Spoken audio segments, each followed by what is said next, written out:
Newsroom সংলাপ অনুষ্ঠান আপনাদের সঙ্গে আছেন প্লাবন রহমান। দিনের গুরুত্বপূর্ণ খবর ঘটনাগুলো এই মাঝরাতের আয়োজনে আমরা বিশ্লেষণ করার চেষ্টা করি। আমন্ত্রিত অতিথি যারা থাকেন তারা খবর ঘটনাগুলো বিশ্লেষণ করেন। আজ আমাদের সঙ্গে দুজন অতিথি আপাতত আছেন, তাদের শুরুতে তাদের সঙ্গে আপনাদের পরিচয় করে দিই। আমাদের সঙ্গে আছেন ডক্টর হাফিজুর রহমান কার্জন, অধ্যাপনা করছেন ঢাকা বিশ্ববিদ্যালয় আইন বিভাগে। আছেন সুভাষ সিংহ রায়, সম্পাদক বাংলা বিচিত্র, একই সঙ্গে তিনি রাজনীতি বিশ্লেষক। আপনাদের দুজনকে স্বাগত জানাচ্ছি নিউজ 24-এর এই নিয়মিত মধ্যরাতের আয়োজনে নিউজরুম সংলাপে। আলোচনায় যেতে চাই তার আগে প্রধান প্রধান শিরোনাম দু একটি দর্শকদের জানাতে চাই, যেগুলো নিয়ে মূলত আলোচনা করতে চাই। আজ খুলছে অফিস আদালত, ঈদের ছুটির শেষ, রাজধানীতে ফিরতে শুরু করেছে মানুষ। যদিও এখন পর্যন্ত উপচে পড়া ভিড় নেই, এখনো অনেকে আসলে বাড়ি যাচ্ছেন, যেহেতু ঈদের আগে তারা যেতে পারেননি। যারা বিশেষ করে ব্যবসা করেন, ছুটি আছে। পদ্মা পার হতে দুই পারেই এখনো ভিড়, সংক্রমণ বৃদ্ধির শঙ্কা করা হচ্ছে। করোনা সংক্রমণ ঠেকাতে 23 মে পর্যন্ত বেড়েছে চলমান বিধিনিষেধ। 19 মের আগে খুলছে না শিক্ষা প্রতিষ্ঠান। 29 মে কমেছে দৈনিক আক্রান্ত মৃত্যুর সংখ্যা। এদের ছুটিতে উন্মুক্ত বিনোদন কেন্দ্রে মানুষের ঢল, ভাগাভাগি করছে নিদানন্দ। ভিড়ে স্বাস্থ্যবিধি উধাও, নেই কোনো নজরদারি। এই তিনটি মূলত আমরা করোনা বিষয়। একই সঙ্গে মানুষ এখন ফিরছে, অনেকে আবার বাড়ি যাচ্ছেও। এই বিষয়গুলো নিয়ে মূলত আমরা আলোচনা করতে চাই। শুরু করতে চাই doctor Hafizur Rahman Curzon. Doctor Hafizur Rahman Curzon, আপনাকে দিয়ে শুরু করতে চাই।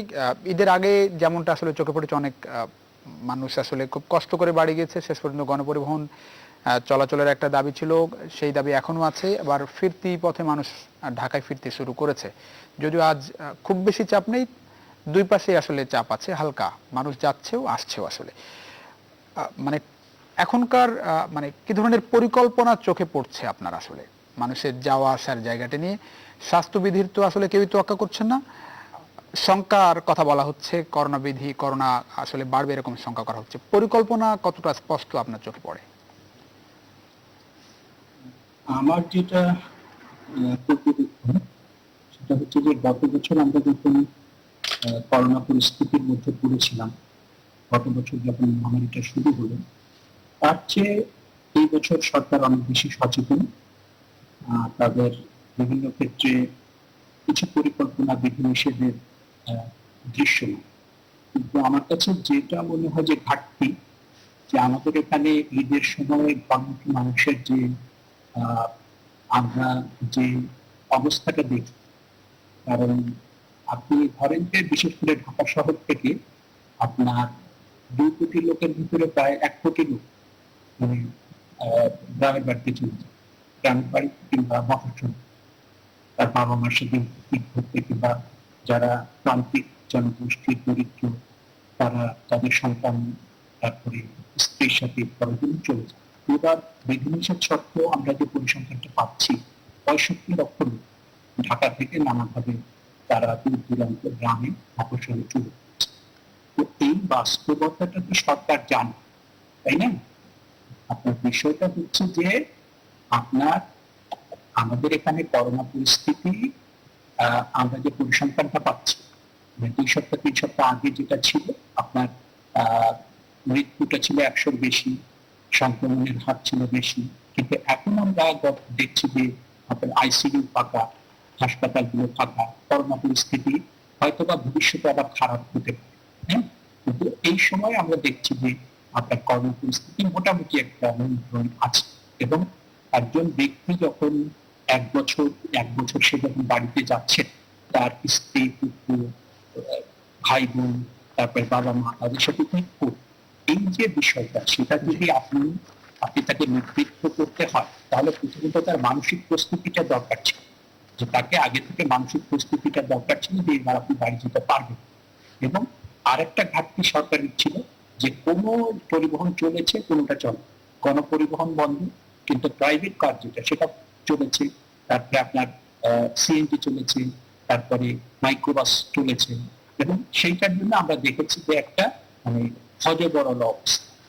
এখন ডক্টর হাফিজুর রহমান কার্জন, এখন যে মানুষ বাড়ির থেকে ফিরবে, সেই জায়গায় প্রস্তুতি পরিকল্পনা মানে সেই জায়গায় কোন রকম স্পষ্ট ধারণা আপনি পাচ্ছেন কিনা? মানুষ কি একইভাবে যেভাবে গেল সেভাবেই ফিরবে মনে হচ্ছে?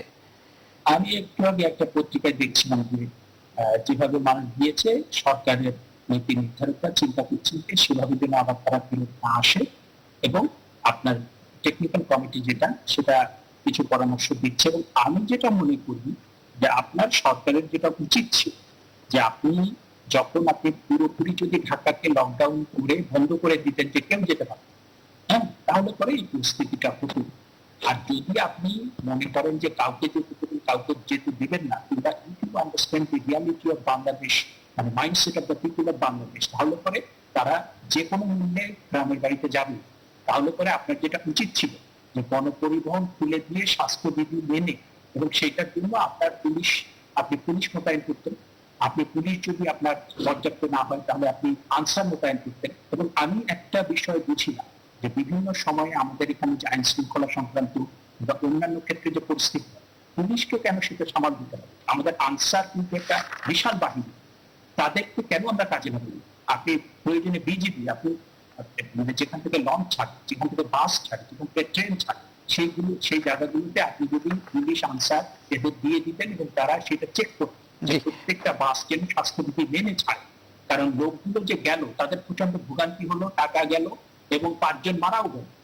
হ্যাঁ, সুতরাং আমার কাছে মনে হয় যে এই জায়গাগুলোতে নজর দেওয়াটা করতে হবে। অনেক ধন্যবাদ সুভাষ চন্দ্র আসতে। সুভাষ চন্দ্র একই বিষয় আসলে বলছিলেন ডক্টর হাফিজুর রহমান কার্জন, ফেরার পরিকল্পনা প্রস্তুতি কতটা আপনি দেখছেন? মানুষ যে ফিরবে, যতটা ভোগান্তি নিয়ে মানুষ আসলে বাড়ি গেল শেষ পর্যন্ত, যদিও বিধিনিষেধ ছিল, যার যার জায়গায় কর্মস্থলে থাকার কথা বলা হয়েছিল, মানুষ আসলে কিছুই মানেনি, বাড়ি গেল এবং কর্মস্থলে ফেরাও আসলে শুরু হয়ে গেছে। পরিকল্পনা প্রস্তুতি কতটা দেখছেন? কবে পরিকল্পনা, মানে সরকারের দিক থেকে একটু কি দেখছেন আপনি আসলে? কবে আসলে পরিকল্পনা কিংবা বাস্তবতা আমরা দেখব? জি প্লাবন, আপনাকে অসংখ্য ধন্যবাদ। আপনার সুস্বাস্থ্য কামনা করছি। বিদগ্ধ 3 জন আলোচক যুক্ত হয়েছেন, তাদের সুস্বাস্থ্য কামনা করছি, দর্শকদের সুস্বাস্থ্য কামনা করছি। একটু পরিচয় করে দিই, আমাদের সঙ্গে এরই মধ্যে যোগ দিয়েছেন শরীফুজ্জামান শরীফ, সাবেক সভাপতি বাংলাদেশ ছাত্র ইউনিয়ন ও রাজনীতি বিশ্লেষক। শরীফুজ্জামান শরীফ, আপনাকে স্বাগত জানাচ্ছি। আমরা আসবো আপনার কাছে, শুনে আসি সুভাষ চন্দ্র রায়ের কাছ থেকে। জি সুভাষ চন্দ্র রায়, একটা বিষয় খেয়াল করে দেখবেন, যেটা অধ্যাপক হাফিজুর রহমান কার্জন বলছিলেন যে 65 লক্ষ মানুষ ঢাকা ছেড়েছেন। মোবাইল ফোন কোম্পানিগুলোর তথ্য মতে ঈদের আগের দিন 65 লক্ষ যারা মোবাইল ব্যবহারকারী তারা ঢাকার বাইরে গিয়েছেন, অর্থাৎ তারা ঈদের ছুটিতে বাড়ি গিয়েছেন, এটা ধরে নেওয়া যায়। তার সাথে শিশু আছে, নারী আছে, বৃদ্ধ আছে। স্বাভাবিক কারণে এই সংখ্যাটা 1 কোটিও হতে পারে। আমি ধরে নিলাম 1 কোটির মতোই, এবং প্রতি বছরই কিন্তু এরকমই যায়, কিংবা এর চেয়ে একটু বেশি যায়। এই মানুষগুলো যখন যায়, প্রতি বছরই গণমাধ্যমে কিন্তু আমরা দেখি যে তাল সামলানো যায় না, এবং স্বাভাবিক কারণে 1 কোটি মানুষ যখন 2-3 দিনের মধ্যে যখন ঢাকার বাইরে যান, স্বাভাবিক কারণে ওই বাড়তি যে আয়োজনটি, সেই আয়োজনটি থাকে না বলেই তখন গণমাধ্যমে শিরোনাম হয়, ভোগান্তি শব্দটি আসে এবং হয়রানি শব্দটি আসে। একটু স্বাভাবিক ব্যাপারে দাঁড়িয়েছে। আমার কাছে একটা জিনিস প্রশ্ন, আমাকে একজন বলেছেন যে 1 কোটি মানুষ যদি সর্বোচ্চ ধরে নিই, তারা দূরত্ব বিধি মানলো না, স্বাস্থ্য বিধি মানলো না, বাদ বাকি যে 16 কোটি মানুষ, যদি 17 কোটি মানুষ ধরি, তারা তো আইন মেনেছে, তারা তো স্বাস্থ্যবিধি মেনেছে, যদি ধরে নিই, তাহলে এই মানুষগুলো যারা মানলেন না, তারা যদি কোনো সংক্রমণের কারণ হয়ে দাঁড়ায় তাদের মাধ্যমে, তাহলে এই দায়িত্বটা কে বহন করবে? এবং স্বাভাবিক কারণে সকলেই যে কথাটি বলেন, এবং বুঝে বলেন, কেউ একটু না বুঝেও বলেন, যে সবকিছু দায়িত্ব সরকারের। এখন সরকারের দায়িত্ব নিশ্চয়ই আছে, সরকার তো অস্বীকার করছে না দায়িত্ব নাই। এবং আমাদের পার্শ্ববর্তী রাষ্ট্রের যে ভয়ঙ্কর অবস্থা, সেই ভয়ঙ্কর অবস্থা আমাদের উপরে এমন ভাবে আমাদের আতঙ্ক সৃষ্টি করছে, আমরা যারা বুঝছি তারা কতটুকু বুঝছি। আপনি গত 6 এপ্রিল, যেটা হাফিজুর রহমান কার্জন আয়াকি টেলিভিশনে এটা এক টক শোতে এই তথ্যটি উপস্থাপন করেছিল, যে 6 এপ্রিল যে এটি আন্তর্জাতিক সংস্থা বলেছিল, সিয়াটল ভিত্তিক আন্তর্জাতিক সংস্থা, তারা বলেছিল যে 15ই মের সময়ে বাংলাদেশে এমন পরিমাণ সংক্রমিত হবে, ভয়ঙ্কর পরিণতি দাঁড়াবে, এবং 74,000 শুধুমাত্র আইসিইউ বেড লাগবে, 7,000 ভেন্টিলেটর লাগবে।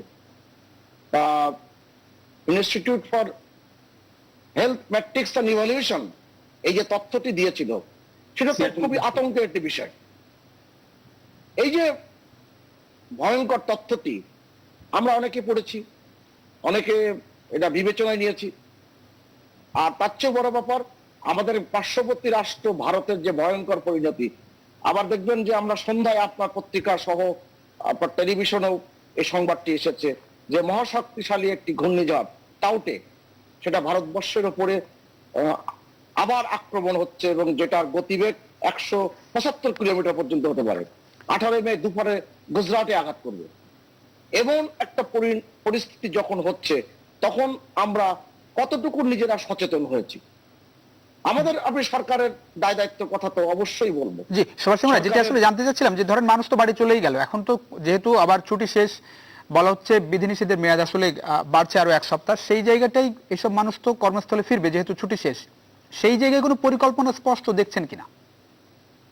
না, পরিকল্পনা তো সরকার তো নানাবিধ পরিকল্পনার মধ্যে দিয়ে সরকার পরিচালনা করে, দেশ পরিচালনা করে, এবং সেই পরিকল্পনায় সবকটা যে সঠিক হয়, সবকটা যে কার্যকরী হয়, এটা বলবার কোনো কারণ নেই। কিন্তু সরকারের যে ন্যায়নিষ্ঠতা কিংবা তার যে মানুষের প্রতি যে তার দায়িত্ববোধ, সেটা তো আপনি প্রধানমন্ত্রীর বক্তৃতায় প্রতিদিনই তা স্পষ্ট করে উপলব্ধি করছেন এবং কার্যক্রমগুলোও দেখছেন।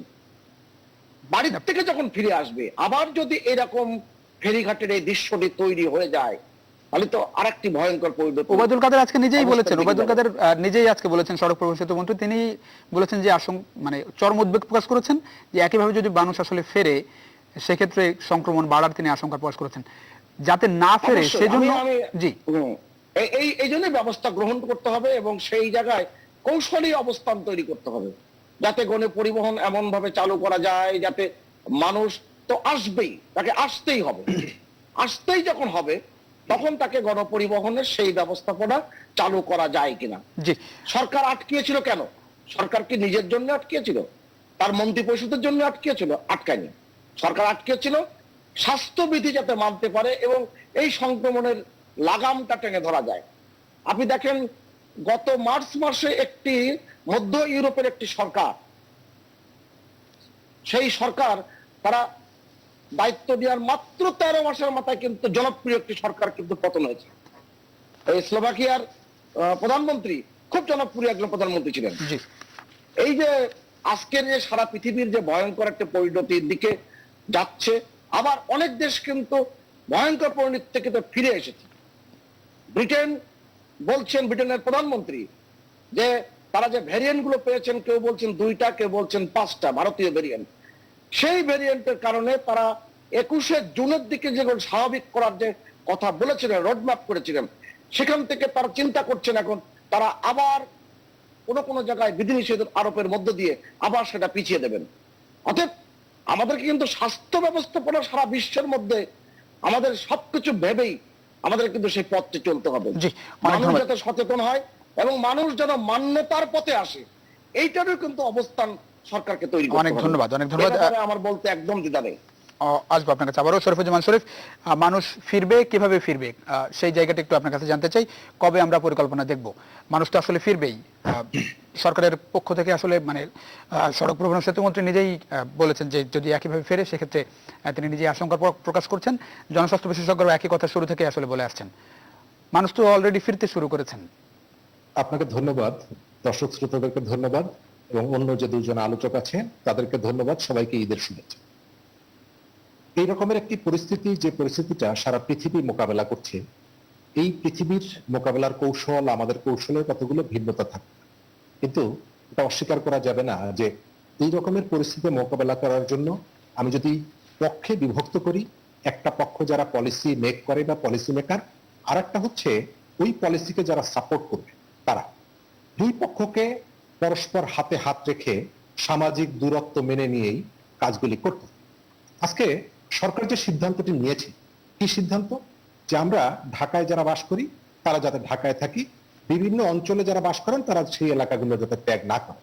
আমি মনে করি এই ধরনের পরিস্থিতিতে এই ধরনের সিদ্ধান্তের কোনো বিকল্প ছিল না, সিদ্ধান্তটি যথার্থ ছিল। আমি লকডাউন বলছি না, শহর ত্যাগ না করে। কিন্তু আপনাকে সরকার সিদ্ধান্ত গ্রহণ করলে আপনার পছন্দ না হলেও কখনো কখনো আপনাকে মানতে হয়।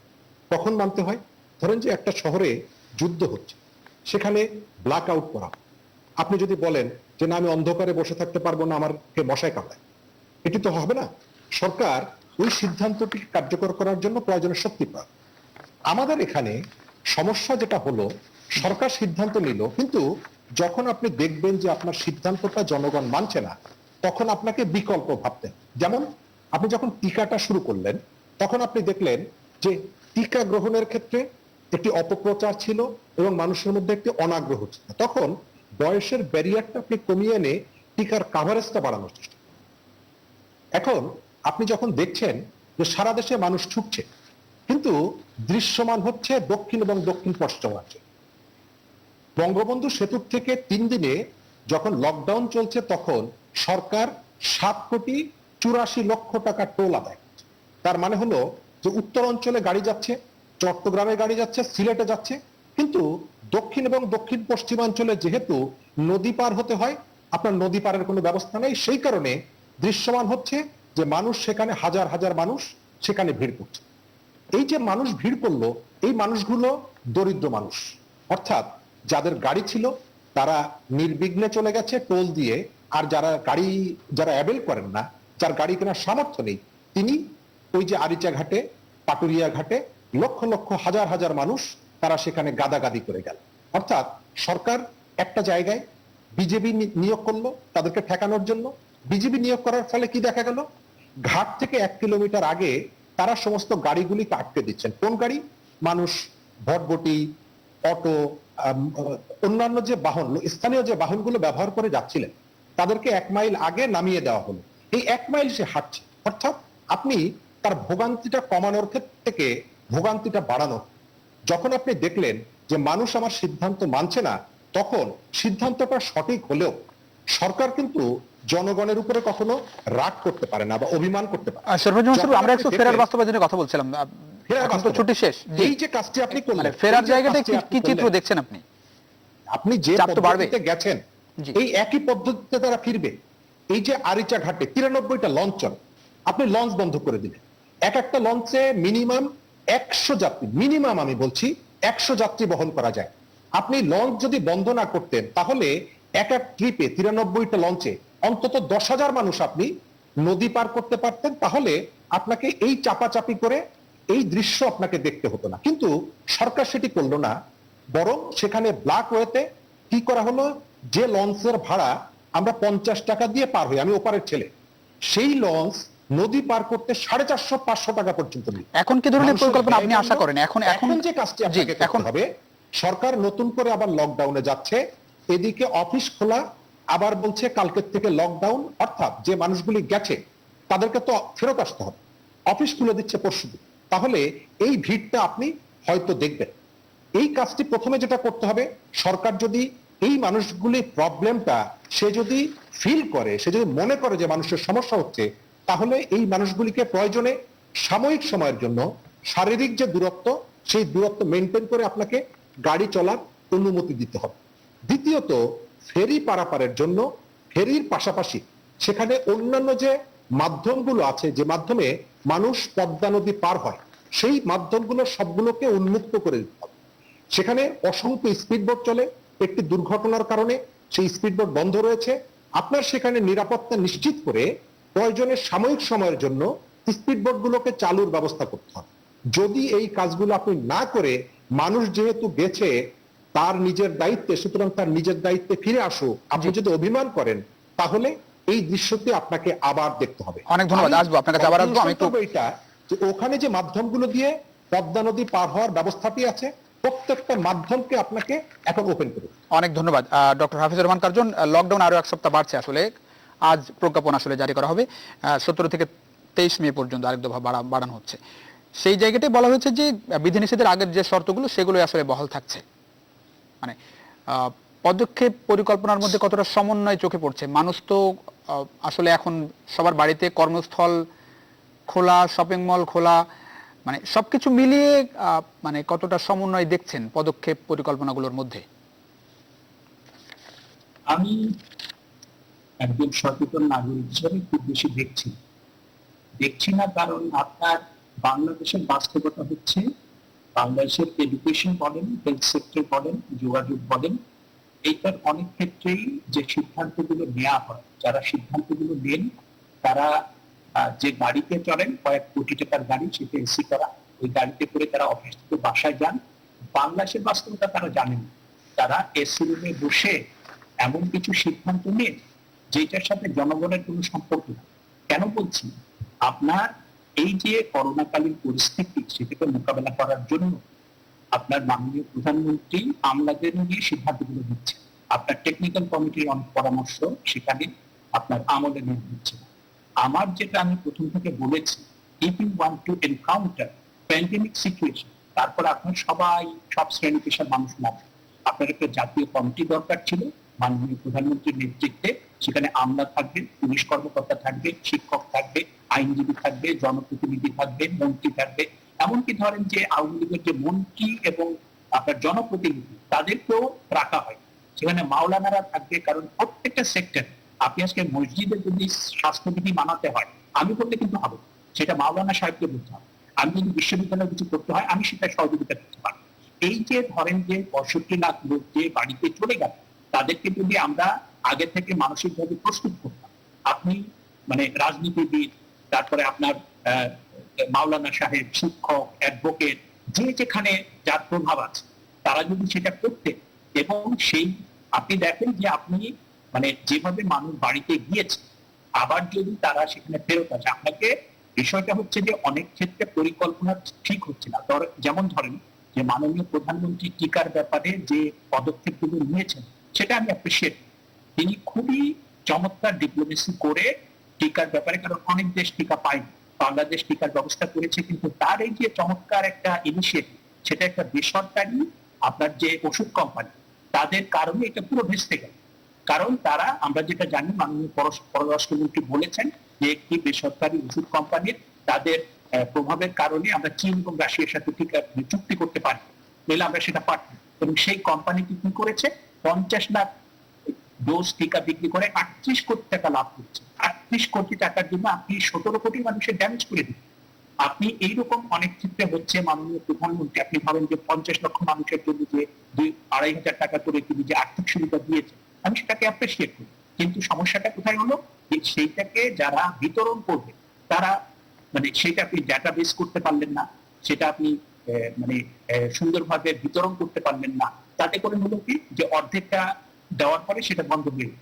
তা আপনি যদি সরকারের থেকে এই সমস্ত কাজগুলো করতে না পারেন, তাহলে পরে দায়িত্বটা তো আপনি, কারণ আপনার সরকারের আপনার আপনার মন্ত্রণালয় আছে, আপনার ব্যুরো আছে, আপনার কমিটি আছে, আপনার কমিশন আছে, পুলিশ আছে, আর্মি আছে, বিজিবি আছে, we are giving tax two government. তাহলে পরে এই দায়িত্বটা তো সরকার। এবং আপনি যখন, আমি যেটা মনে করি যে আপনার এই এই এই যে আপনার মানে জনবান্ধব, আপনি যদি লকডাউন করতেন, এবং বাংলাদেশের সব জায়গায় করোনা নেই, আপনাকে তো চিহ্নিত করতে হবে ঢাকা শহর, চট্টগ্রাম শহর, আমরা পরিসংখ্যান শুধু সেটাই পাচ্ছি। বাংলাদেশের 64 জেলায় গ্রামে গঞ্জে তো করোনা নেই। আপনি ঢাকা শহরটাকে আইসোলেট করে দেন, কারণ আপনি চীনে, উহানে আপনার করোনা হয়েছে, সেখান থেকে তারা বেইজিং পর্যন্ত যেতে দেয় না। এখন মানে আপনি বিষয়টা হচ্ছে যে সুভাষদা প্রায় বলেন যে স্বাস্থ্যবিধি কিংবা করোনা প্রতিরোধ করার জন্য সবচেয়ে কৌশল, যেটা আমেরিকাতেও যায়, আপনি যা চীনেও যা, আপনার ব্রিটেনেও তা, বাংলাদেশেও। এখন আপনি যে কোনো যদি পলিসি নেন, লকডাউন করলে আপনাকে কমপ্লিট লকডাউন করতে হবে, আপনি আধাআধি করবেন। যে কেউ মানে ঠিক আছে, আমি এটা বিধিনিষেধ জারি করেছি, আমি কিছু বাস্তবায়ন করবো, কিছু করবো। ট্রাক চলবে, ভটভটি চলবে, তারপরে সিএনজি চলবে, তারপরে আপনার অন্যান্য প্রাইভেট কার চলবে, আর এগুলো কি করে আপনি যেটা করবেন। কারণ আমি যে মানুষের যে ভোগান্তি হয়েছে, তারা বারবার একটা কথা বলেছে যে আপনি যদি লকডাউন করেন পুরোটা করে দিন, কিন্তু আপনি আধাআধি করছেন, তো আমরা মানে এই যে ভোগান্তির শিকার হচ্ছি। একটা লোক আপনার গ্রামে যেতে তাদের 10,000-12,000 টাকা খরচ হয়ে গেছে। হ্যাঁ, তো এই জিনিসগুলো তো আপনার যদি ওই জাতীয় কমিটিতে জনপ্রতিনিধি থাকতো, তারা বলতে পারত দিস আর দ্য প্রবলেমস। তারপরে যদি অন্য প্রফেশনাল লোক থাকতো, তারা বলতে পারত যে দিস আর দ্য প্রবলেমস। তাহলে পরে আপনার তো যে মানে দি স্ট্র্যাটেজি, আপনি যে কৌশলে করোনা মোকাবেলা করছেন, ডক্টর হাফিজুর রহমান কার্জন, যেটি আসলে আপনি বলছেন সেটা তো হলে খুবই ভালো হয়, কিন্তু মানুষের সহযোগিতাটুকু এতটুকু যদি না থাকে, সেটি কি আসলে সরকারের জন্য মানে কতটা স্বস্তির বা সহজ বলে মনে করেন আপনি? কেন আপনি মানবতা বিরোধী অপরাধের বিচার করেননি? আপনি মানবতা বিরোধী অপরাধের বিচার করেননি? সেখানে একটা বিগ বড় রাজনৈতিক দল আর একটা জঙ্গিবাদী দল যারা মানুষের মানে মুক্তিযুদ্ধের বিরোধিতা করেছে, তারা সারা দেশে আপনার মানে জ্বালাও পোড়াও কত কিছু করেছে না? আপনি করেছেন তো সেটা। আপনার কিছু কিছু বিষয় করার জন্য গুডউইলটা মানে আপনার সদিচ্ছাটা প্রয়োজন। আপনি করতে চান কি, দ্যাট ডিপেন্ডস। শক্ত পদক্ষেপ দরকার আপনি আশা করছেন। জি, অনেক ধন্যবাদ সুভাষ সিংহ রায়। আমি আসলে জি অনেক ধন্যবাদ সুভাষ সিংহ রায়। আপনি নিশ্চয়ই শুনছিলেন ডক্টর হাফিজুর রহমান কার্জন বলছিলেন এ বিষয়ে আপনার একটু পর্যবেক্ষণ মতামত জানতে চাই, প্রতিক্রিয়া জানতে চাই আসলে। এখন হাফিজুর রহমান কার্জন বিশ্ববিদ্যালয়ের অধ্যাপক, তার কথা তো ছাত্রের মতো করে আমার শুনতেই হবে। আর একদিন পরে 17ই মে, আজ থেকে 40 বছর আগে, 4 দশক আগে বঙ্গবন্ধু কন্যা শেখ হাসিনা দেশে ফিরে এসেছিলেন। তার এবার 4 দশক পূর্ণ হবে এই দেশে স্বদেশ প্রত্যাবর্তনের। বাংলায় গ্রামে গ্রামে ঘুরেছেন, এ প্রান্ত থেকে প্রান্ত ঘুরেছে, শুধু একবার নয়, একাধিকবার। বাংলাদেশকে তার মতো করে কেউ চেনেন না।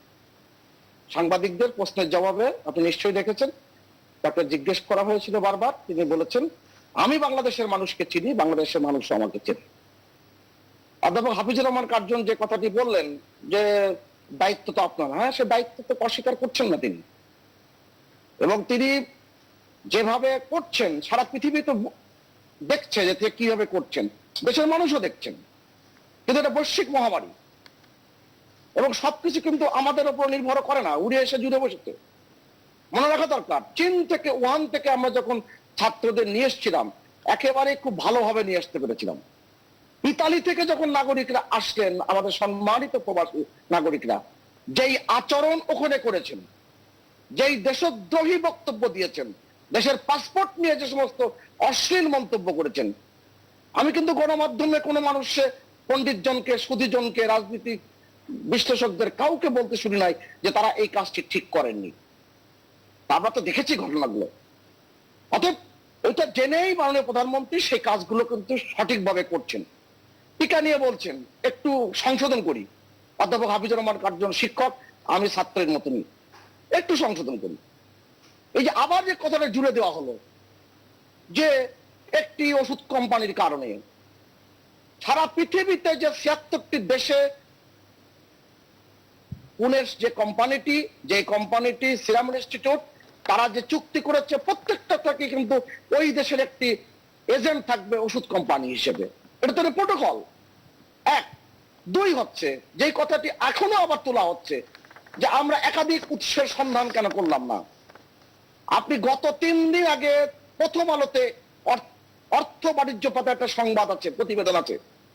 সেই প্রতিবেদনের শিরোনাম, বিশ্ব ব্যাংক এডিবি বাংলাদেশে যে টিকা প্রকল্পে যে ঋণ দিবেন এবং তারা যে অর্থ সাহায্য দিবেন, বিশ্ব ব্যাংক দেবে 4,250 কোটি টাকা, এডিবি দিবে 8,000 কোটি টাকা। তারা শর্ত দিয়েছে তারা স্পুটনিকের ব্যাপারে, রাশিয়ার ভ্যাকসিনের ব্যাপারে কোনো অর্থ দিবেন না। কারণ কি? বিশ্ব স্বাস্থ্য সংস্থার অনুমোদন নাই। আমি সিনোফার্মের যে অনুমোদনটি, সেটা হয়েছে কয়েকদিন আগে। ওই সময়ের প্রেক্ষাপটে হিসাব করে দেখুন, আমরা যখন রোল আউট করেছি 7ই ফেব্রুয়ারি, 7ই ফেব্রুয়ারিতে কি সিনোফার্ম বিশ্ব স্বাস্থ্য সংস্থার অনুমোদন পেয়েছিল? এখনো কি স্পুটনিক অনুমোদন পেয়েছে? তখন আমার সামনে টিকা কয়টা ছিল? Pfizer, BioNTech, Moderna. এত বড় রাষ্ট্র ভারত, যে ভারত টিকা উৎপাদনে সক্ষম একটি রাষ্ট্র, এবং সেই দেশে আজকে টিকা অর্থ দিয়ে টিকা নিতে হচ্ছে। এবং স্পুটনিকের যে টিকাটি চালান গতকালকে এসেছে ভারতে, সেটার দাম নির্ধারণ করেছে 950 রুপি। এবং কোভিশিল্ডের টিকা সরকারি পর্যায়ে কত টাকা, বেসরকারি কত টাকা, প্রতিদিন সংবাদ মাধ্যমে আপনারা দেখাচ্ছেন। বাংলাদেশ এই যে বিনা অর্থে, মানুষকে অর্থ ছাড়াই যে টিকা প্রকল্পটি কার্যকরী করেছে, এটা মাননীয় প্রধানমন্ত্রীর দক্ষতা, তার সৃজনশীল দক্ষতার কারণে এগুলো করেছে। অতএব ত্রুটি বিচ্যুতি নিয়ে আমি সমালোচনা করতেই পারবো, অবশ্যই করতে পারবো, কেন করবো না? গণতান্ত্রিক রাষ্ট্র কাঠামো, চীন যেভাবে পেরেছে আমি সেভাবে পারবো না। জি, সুভাষ সিংহ রায়, একটা বিষয় একটু স্পষ্ট করে জানতে চাই, সেটা হচ্ছে যে এই যে লকডাউনে আরো 1 সপ্তাহ বাড়ছে, সরকার আসলে কি চাচ্ছে? যে মানুষ মানে যে যেখানে আছে সেখানে থাকবে নাকি ফিরবে? এই যে লকডাউন 1 সপ্তাহ বাড়লো, এটা দেখে আসলে মানে কি ধারণা আসলে পাওয়া যায়? যেসব বিধিনিষেধ ছিল সেসব বিধিনিষেধই বহাল থাকার কথা বলা হচ্ছে। অবশ্যই আপনি যেভাবে প্রশ্নটা করেছেন তারপরটা যোগ না করলে আমি বললাম সরকার কি সুভাষ চাচ্ছে, একটু নিশ্চয়ই আনমিউট যদি করেন কাইন্ডলি, সরকার আমরা চাচ্ছে, শুনছি না। জি, আমার আনমিউট করা, সারা পৃথিবীতে যেভাবে চলছে এবং স্বাস্থ্যবিধি মানানো, দূরত্ববিধি মানানো, আমাকে কি শুনতে পাচ্ছেন? এখনো অডিও পাওয়া যাচ্ছে না। আমি আমাকে শোনা যায়? আমাকে শোনা যাচ্ছে? আমাকে শোনা যাচ্ছে? জি জি জি জি, প্লিজ প্লিজ, শুনতে পাচ্ছি এখন। শোনা যাচ্ছে? জি, শুনতে পাচ্ছি সুভাষ সিং রায়। এই যে আমাদের দেশের মানুষের সামর্থ্য আছে কি সামর্থ্য নেই সেটা আলোচনা এখন করব না। কারণে বাংলাদেশের 4 কোটি মধ্যবিত্ত আছে, কিন্তু 2,56,00,000 যে আন্তর্জাতিক সংস্থার অনুযায়ী এই করোনার 1 বছরে যে তারা যে অনেক রকম ক্ষতিগ্রস্ত হচ্ছে আর্থিকভাবে, এটা তো গবেষণা করার প্রয়োজন নাই, এবার বলার প্রয়োজন নাই। আমার যুক্তিটি খুবই পরিষ্কার। মানুষ যেভাবে গিয়েছে সেভাবে ফিরানো যাবে না। মানুষকে বিধিবিধান মেনে, দূরত্ব বিধি মেনে তাকে ঢাকায় ফিরে আনতে হবে। তারপরে আপনার কার্যক্রমগুলো যেভাবে পরিচালনা করতে হবে, তড়িৎ সিদ্ধান্ত নিতে হবে এখন যে আমি কি ঢাকাকে লক করতে দিয়ে কি ভ্যাকসিনেশন প্রোগ্রাম সাকসেসফুলি করে তারপরে নামাবো, নাকি গাজীপুরকে ধরবো, নাকি একসাথে 4টা শহর ধরবো না 5টা শহর ধরবো, সেই আলোচনা কিন্তু নিশ্চয় পরামর্শ কমিটি, কারিগরি কমিটিরা করবেন। কিন্তু এই একটা ব্যাপার কিন্তু চিন্তা করার বিষয় আছে যে আমরা যখন ভারতীয় ভ্যারিয়েন্টের কথা বলছি, এই যে করোনা ভাইরাসটি এটা সব সময় রূপান্তরিত হচ্ছে, এবং এই যে অজানা এই যে ভাইরাস, এই ভাইরাস কিন্তু কোনো কোনো জায়গায় ভয়ঙ্কর আকার ধারণ করছে। তারপরেও দেখেন বাংলাদেশের যে সীমান্ত এলাকায়, শরীফ ভাই বললেন যে তিনি পদ্মার ওপরে মানুষ, আমিও পদ্মার ওপরে মানুষ। আপনি চিন্তা করে দেখুন যশোর সীমান্ত যেভাবে নিয়ন্ত্রণ করা গেছে এবং সেটাকে কন্টাক্ট ট্রেসিং এর মাধ্যমে যারা পালিয়ে গিয়েছিল তাদেরকে ধরে এনে আবার আইনের কাছে সুপার্দ করা, চিকিৎসা করা, এটা একটা গুরুত্বপূর্ণ অগ্রগতি। তারপরও ভাবতে হবে যে মানুষ যখন ইতালি থেকে নাগরিকরা এসেছিল তারা কেন ওই সেন্টারে থাকতে চায়নি, ওখানে কি ব্যবস্থাপনা ত্রুটি ছিল, ওখানে মানুষের থাকার মতন অবস্থা ছিল কিনা, অর্থাৎ অনেকগুলো বিষয়, সেই বিষয়গুলো এখন কথা নাই বা বললাম, কিন্তু বাস্তবতা এই বাংলাদেশ করোনা মোকাবেলায় মাননীয় প্রধানমন্ত্রীর নেতৃত্বে যেভাবে সার্থকতার জায়গা দেখিয়েছে, শুধু সমালোচনা করলে হবে না। কিন্তু একটা প্রশ্ন করতেই চাই সুভাষ সিং রায়, প্রধানমন্ত্রী যেভাবে চেয়েছেন সেভাবে কি মাঠ পর্যায়ে সেটি বাস্তবায়ন হচ্ছে? প্রত্যেক বাড়ি যেটি আসলে বলেছেন বা চেয়েছেন প্রধানমন্ত্রী, বাস্তবায়নের যে দায়িত্বটি, সেই বাস্তবায়নের দায়িত্বটি শুধু একা সরকারি দল কিংবা সরকারের থাকে না, জি, জনগণের অংশগ্রহণ করতে হয়, রাজনৈতিক দলগুলোর অংশগ্রহণ করতে হয়। আমি তো বাংলাদেশে আওয়ামী লীগ ছাড়া আর কোন রাজনৈতিক দলকে দেখলাম না এই করোনাকালীন সময়ে এগিয়ে আসার জন্য। এখন প্রশ্ন যখন করলে আমি প্রশ্নের উত্তর দেওয়ার জন্য প্রস্তুত আছি, কোথায় কোথায় তারা কার্যক্রম করেছে। আমি একটা পর্যবেক্ষক বটে, আমি কিন্তু খবর রাখি, এবং যে কারণে আমার জানাশোনাটাও রয়েছে। খুব পরিষ্কার সরকার কি করছে কি করছে না সেটার চেয়ে বড় গুরুত্বপূর্ণ যারা সরকারের সমালোচনা করে তারা কতটুকু দায়িত্ব পালন করতেছে, তারা দায়িত্ব পালন করে, এবং মানুষের মধ্যে যে এক ধরনের বিদ্বেষ ছড়ানো কিংবা মানুষের মধ্যে একটা। অনেক ধন্যবাদ দিতে আমরা একেবারেই শেষ পর্যায়ে আমরা একটু শরীফুজ্জামান শরীফ আপনার কথা শুনতে চাই। শরীফুজ্জামান শরীফ, কি ধরনের প্রত্যাশা আপনার থাকবে এখন? মানুষ বাড়ি ফিরবে, সেই জায়গাটাই লকডাউন আরো 1 সপ্তাহ বাড়লো, কি দেখেন আসলে সামনে? যে বাংলাদেশ টিকা প্রকল্পে শরীফুজ্জামান শরীফ শুনতে পাচ্ছেন? প্রথম জায়গাটা হচ্ছে যে আমার সময়টা খুবই কম হয়ে যায়, 3 জন যখন আলোচক থাকবে না, অবশ্যই অবশ্যই অবশ্যই আমি আসলে সরি, আমি এই জায়গাটায় যেটা বলতে পারি, আমাদের সফলতা যেমন আছে সমন্বয়হীনতা আছে। আমরা এখানে 4 জনই যদি একমত হই যে না কোনো সমস্যা নেই, আসলে সেটি ঠিক না। একটি কোম্পানির বিষয়ে এটি প্রশ্নটি প্রথম তুলেছে সরকারের কয়েকজন মন্ত্রী, সুতরাং জবাবটা তাদের কাছ থেকেই নেওয়াটা ভালো কেন তারা প্রশ্নগুলো তুলেছেন। তবে বাস্তবতা হচ্ছে আপনি যেভাবে সফলভাবে শুরু করেছিলেন, সুভাষদা বলেছেন, আমিও একমত। ভারতে, আমাদের পার্শ্ববর্তী ভারত, সেখানকার প্রধানমন্ত্রী বিহারের নির্বাচনে গিয়ে বলেছেন যে আমাদেরকে যদি ভোট দাও তাহলে তোমরা সবার আগে টিকা পাবে। কিন্তু আমাদের এখানে বিপুল সংখ্যক মানুষের জন্য কমপক্ষে হলেও আমরা 50 লাখ মানুষের জন্য টিকার ব্যবস্থা প্রথম পর্যায়ে করতে পেরেছি। সেটি সংখ্যাটা 1.5 কোটি মানুষের জন্য। 1.2 লক্ষ। হ্যাঁ, আমি সেই জায়গাটায় আছি। আপনি একটু অপেক্ষা করেন, এত অস্থির হন কেন দাদা? আমি সংখ্যাটা শেষ করি, আমি তারপরে রিপিট করেছি। আপনি অত অস্থির হলে তো হবে না, আমাদেরকে একটু বলতে দিতে হবে। হ্যাঁ, আমি তো বললাম যে 1.5 কোটি মানুষকে ব্যবস্থা করেছেন। মানে সংখ্যার দিক থেকে এটি খুবই বেশি এমনটা না, তবে উদ্যোগটা ভালো, এটি আমরা অ্যাপ্রিসিয়েট করি। দ্বিতীয় জায়গাটি হচ্ছে যে এই যে সহযোগিতা গভর্নমেন্ট, আজকে ঈদ হচ্ছে, এখন কোন বাবা আমরা কিন্তু শেষ পর্যায়ে শেষ করতে হবে, জি একটু কাইন্ডলি। হ্যাঁ, কোন বাবা তার সন্তানকে ঈদের জামা কিনে দিয়ে প্রতিদিন নিশ্চয়ই বলে না যে আমি তোমাকে ঈদের জামা কিনে দিয়েছি। সুতরাং সরকার আমাদের জন্য এই কাজগুলি করবে, সেই কারণেই তো সে সরকার। আমরা যে বিষয়টি বলতে চাই, সমন্বয়হীনতা আছে, এটি অস্বীকার করা যাবে না। সরকার যে ঈদে বাড়ি যেতে নিষেধ করেছিল, আমি নাম বলে বিব্রত করব না, আওয়ামী লীগের অনেক বড় বড় নেতা কর্মী তারা গ্রামে গিয়ে চিনি বিতরণ করেছে, সেমাই বিতরণ করেছে, আবার ঢাকায় ফিরে এসেছে। দাদা যেটি বললেন কেউই সাহায্য করছে না, এটি গভর্নমেন্টের দায়িত্ব, রাজনৈতিক দলগুলো করছে, খেয়াল রাখতে হবে। ঢাকা শহরে প্রথম হ্যান্ড স্যানিটাইজার 1 বছর আগে ছাত্র নিয়ে 10 লক্ষ হ্যান্ড স্যানিটাইজার করছে না, তা না, সরকারকে বেশি কাজটা করতে হবে। অনেক ধন্যবাদ, অনেক ধন্যবাদ। আমরা আশা করি যে নিশ্চয়ই আরো ভালো ভালো পদক্ষেপ সামনে আসবে এবং সেই পদক্ষেপগুলো আমরা মাঠ পর্যায়ের বাস্তবায়ন দেখতে পাবো। অনেক ধন্যবাদ ডক্টর হাফিজুর রহমান কার্জন, শরীফুজ্জামান শরীফ, আপনাদের তিনজনকে অসংখ্য ধন্যবাদ এই রাতে আপনাদের মূল্যবান সময় নিউজ 24 এর নিউজ সংলাপে দেওয়ার জন্য। দর্শক,